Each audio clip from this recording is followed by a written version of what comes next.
So kila mmoja na mzigo wake. Kuna watu wengine hawawezi beba mzigo. You still have to come in and help them, but analyze. Si mimi unaona nasaidia watu, si ndio? Lakini ushaniona nikimwambia mtu mimi sikupi pesa, sikusaidii, kwa sababu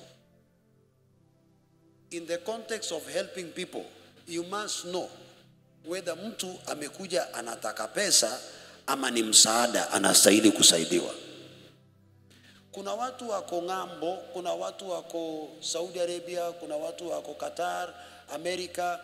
Their brothers and sisters are busy doing nothing but asking for dollars and euros. So these people are made poor by their brothers. But there are people who are genuinely in need. You must help them. Genuinely in need. You must help them.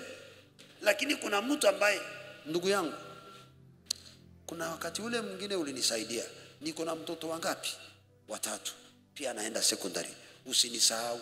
Wewe usisahaulike. Siku gani utaamuka? Unaamuka tunakukumbuka ukilala kila siku. Na mtu huyo usipomsaidia ana spread hiyo kuliko ile msaada ulimpa. Unaelewa? Anatangaza hiyo vile umesahau. Mwingine aliniambia, "Na ni mtu wa kwetu. Wewe kumbuka mahali ulitoka. Umesahau kwenu, umesahau kwetu ni wapi?" Unajua kuna vitu vingine vya uchungu, acha nisiongee juu ya hiyo.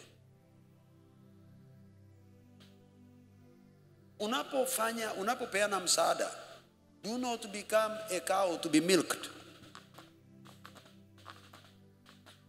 Na ukumbuke pia usiwe mgumu. Ukiwa mgumu hakuna baraka kwako. And that one calls for wisdom. Amen.